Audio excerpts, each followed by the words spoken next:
Hey, welcome into another episode of the Seahawkers Show with your host, TofddFoxx. That is me, as the Seahawks come off a 3-0 start, beating the Dallas Cowboys in a shootout at the Clink.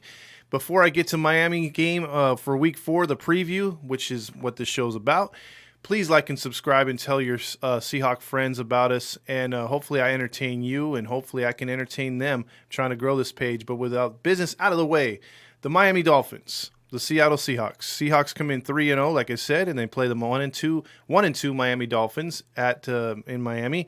Before I get to that, though, let's talk about a couple things that have transpired in the last few days, and that's one of them is Jamal Adams with a growing injury will not play for this game. It doesn't look like he's going to start.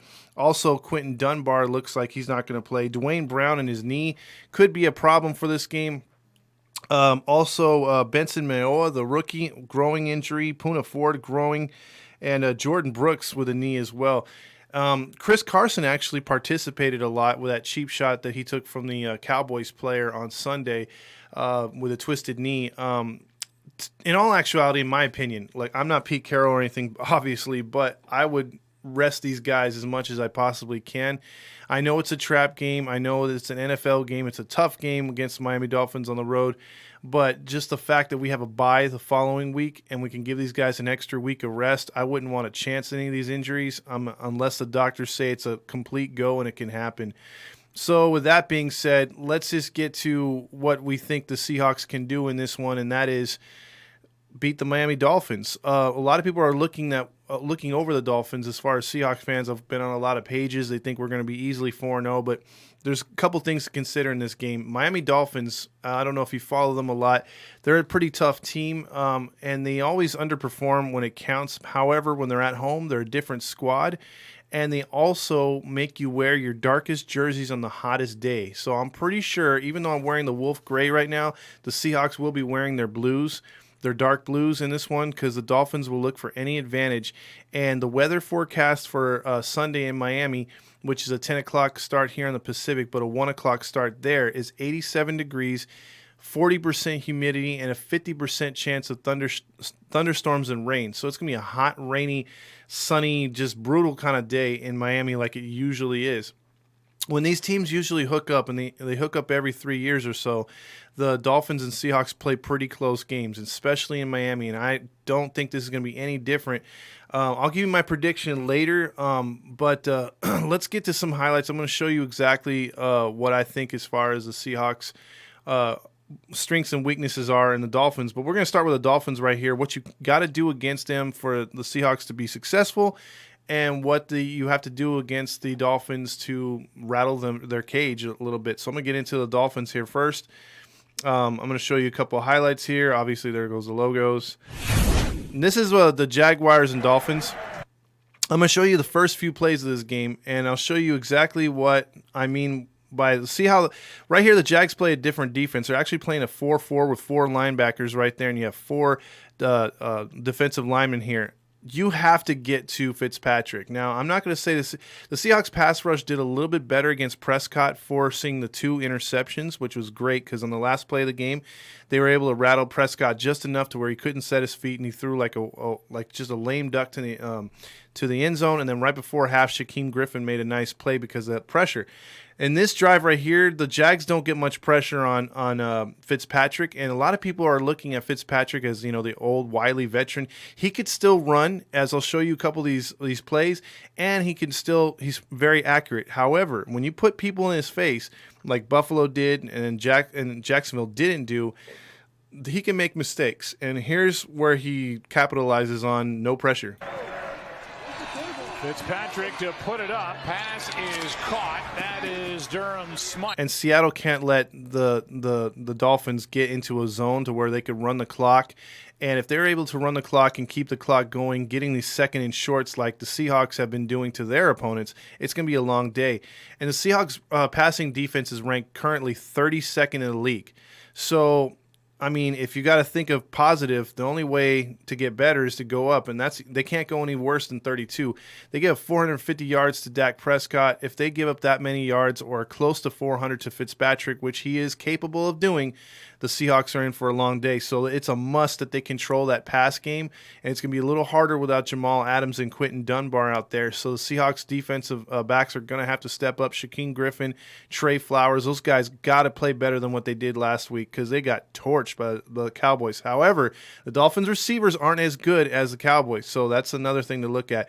And the Seahawks run defense has been very good, so they can't be lackadaisical on the road. Who has his first throw, a completion to Smythe for 6. And now a handoff and a nice cutback by Gaskin. Now you notice on an inside handoff right there that they got from Haskins and everything else like that, they will run those same kind of plays as the Seahawks do. They run out of shotgun a lot. So there's going to be a lot of 4 wides, sometimes 5 wides, or you'll have 3 wides and a tight end and the running back, and you don't know if they're going to, they do a lot of play action out of that. So the Seahawks have to maintain their patience and really not overcommit to the play, because if they overcommit to the play, he will beat you. And Myles Gaskin has a meaning first Fitzpatrick. down, plenty more, and then a little extra from Wingard after the play, a gain of 9. Gaskin stays in the lineup for the Dolphins. Again, 3 wide receivers. Good protection. Pass is caught over the... Plenty of time, and that's the thing that the Seahawks I've been seeing the first 3 weeks is sometimes these quarterbacks go back there and they could read a book before they throw the football, and that's the problem. So Seattle must change that and adjust to that. Middle, Devontae Parker, and a nice throw. Good grab, good for 20. They've had a hard time doing here through the first couple of weeks off those looks. Gaskin cuts back, takes it upfield. Here's a simple run. They ran the whole entire offensive line went to the right, giving a cutback for Haskin to go back left. Easy 5 to 6 yards. Can't be getting gashed like that in between, because those kind of runs, they look like nothing right there, but when you go to a play action pass next time, it could open up a 20 to 30 yard gain or even more, dude. Fitzpatrick has an arm. He's not the most accurate quarterback, especially when you put pressure on him, but he does have an arm to make the throws.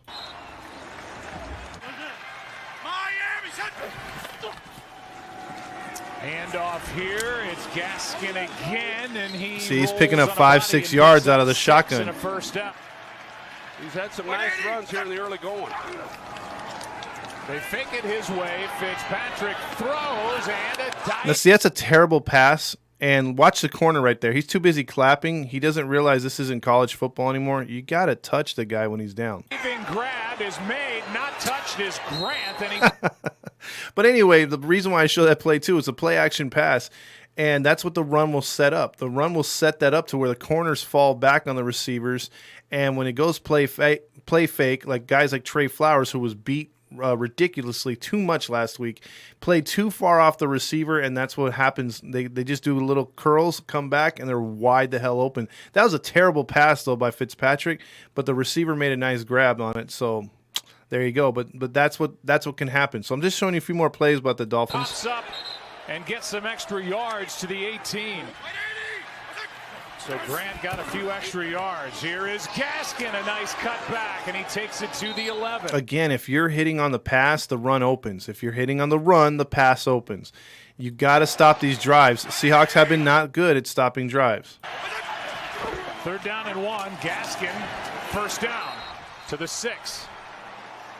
I mean, look, the Dolphins, let's just put it to you this way. They're a mediocre football team. They don't have the firepower the Seahawks do, at least on offense, and the names that the Seahawks have on defense. But the Dolphins are a good football team. They can hang with a lot of teams. The problem is that here the Jaguars couldn't hang with them because they have no pass rush. And I'm just saying the Seahawks defense got a little bit better, got in front of Dak, and made him a little uncomfortable at times.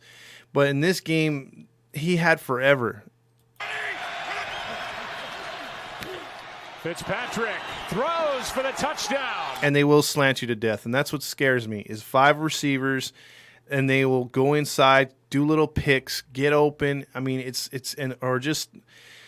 look, the Dolphins can be dangerous. And that's why I'm saying this could be a trap game. I don't want to say it is, but you got, like I told you, the weather forecast is 87 degrees, 40% humidity, 50% chance of thunderstorms. So it's going to be on and off hot, on and off humid, just nasty type weather. Could get sloppy on the field.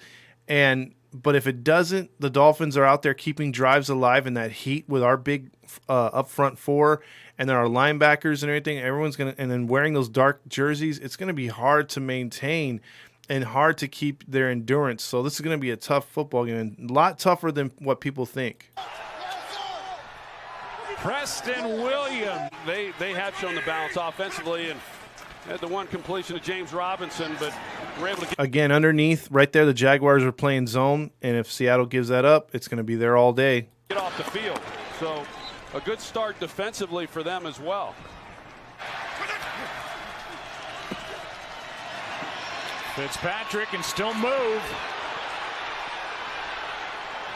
And like everyone's favorite, Joe Buck said, Fitzpatrick can still move. At his age, in his late 30s, dude can still run. That's the problem, too. Even if you contain the receivers downfield and you take away the routes that he wants, if you don't contain him inside the pocket, he'll do that all day. Fitzpatrick has rushed for as much as 80 yards in a game. And you don't think of a quarterback like that at his age, or you don't think of a quarterback who is a traditional supposed pocket passer. He can run. Sit down, shoot deep Up in a lot of different plays. Now here's how you can kind of beat him. I'll show a few plays where you can kind of beat him with Jaguars. Play action. Minshew slides to his left. Big gain. That's Russell Wilson all day, basically. 3rd down and 5. The pass is caught. Their corners are undersized, so if you do throw a back shoulder pass or something before the corner turns around, DK Metcalf and others can make plays on it. And what a grab. Keelan Cole got both feet down, went out of bounds when hit by Perry. A gain of 11 and a 1st down. And another play the Seahawks run. Robinson for the touchdown. That's an inside handoff, and that should be easy all day. If Chris Carson plays, if Carlos Hyde plays, there's a chance that Carlos Hyde might sit out. He had a little bit of a stinger the other day, so hopefully he plays. But if Carson plays and Homer, I'm pretty sure the run game should be there. So I think they're going to, out of the first 3 weeks, you've seen Schottenheimer throw, and we haven't seen a 100-yard rusher from the Seahawks yet, which is kind of weird. Considering that they like to ground and pound. But I think that's the other reason why the Seahawks have left their defense out there so much, is because we're throwing the football a lot. And, it's hard to argue with what Russell's doing. He, all the touchdown passes, he's running for the MVP. He's doing great. So it's hard to argue Schottenheimer's logic. However, you can help the defense by running the ball a little bit more. So I would say this is a week where the Seahawks have to run the ball more to keep that defense a little bit more rested and on the bench as much as they possibly can. They did lose Patrick Chung to opting out. Now here's against the New England Patriots. Harmon traded. Here's what happens. Now Fitzpatrick gets rushed, he throws. Sometimes he just closes. It looks like he closes his eyes and hopes for the best. If you get in Fitzpatrick's face, now I showed you all those highlights of the Jaguars just not getting anywhere close to Fitzpatrick. This is just one of the plays where I think they made 2 or 3 turnovers off Fitzpatrick in this game. And this goes back to week 1, but this is what you got to do. You got to put pressure in his face, and then he throws passes like this. Detroit, 3rd and 11, and there's the interception. That wasn't even close. Now, here's the Seahawks. Obviously, I'm going to show you the play that we've seen all week, which is Lockett just being wide open. Now, you can take advantage of the Dolphins because the Dolphins do line up as much as the Cowboys do like this on defense. If you're able to run the football against them, the Dolphins will creep up, and they've done this several times because against Buffalo, Josh Allen did the same thing, and this is what I'm showing you what the Seahawks can do against the Miami Dolphins. Why? They get a Maybe just not this wide open. puller and an easy 1st down. Wilson keeps, surveys, deep ball. There it is, wide open, touchdown, Lockett.